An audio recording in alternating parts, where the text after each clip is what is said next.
Patients with brain metastases experience personality changes and cognitive impairment. A pioneering study may have found the reason why it happens. Cognitive loss in patients with brain metastases may be due to a tumor hacking the brain's activity. When cancer spreads in the brain, it interferes with communication between neurons. This is a discovery made by researchers from the Spanish National Research Council and the Spanish National Cancer Research Center, now featured on the cover of the scientific journal Cancer Cell. As Manuel Valiente, head of the CNIO's Brain Metastasis Group, explains.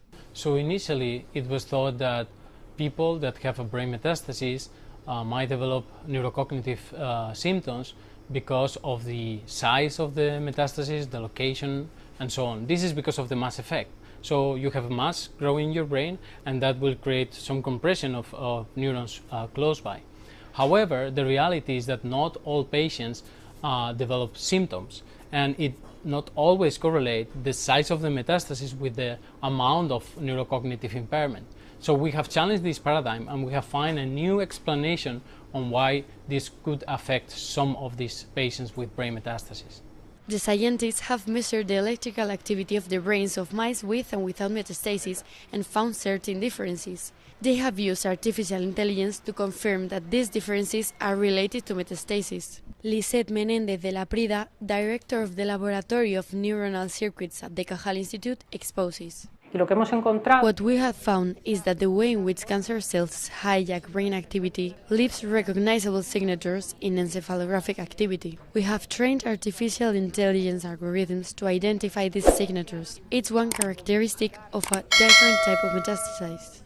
Thus, they acquire new identification capabilities, and when we confront these algorithms with electrical recordings of metastatic processes they have not seen before, they are able to classify them with a reasonable certainty. The researchers have already identified a molecule with a potentially relevant role in this hacking process. The fact is that beyond the physical impact that this mass growing in the brain could have in neurons, what we have found is that it's important the molecular signature of the metastasis, meaning that different type of brain metastases might have different genes being expressed, and that might influence differently the neurons that are close by. We have identified indeed some molecular mechanisms that might be the proof of concept of a new opportunity to develop not only to develop this knowledge further, but also to develop new therapeutic applications and ways to follow brain metastasis non-invasively. This is a first step. By analyzing electroencephalographic activity alone, we can already identify recognizable markers. By integrating this with other strategies for monitoring molecular changes, we could make progress towards early diagnosis.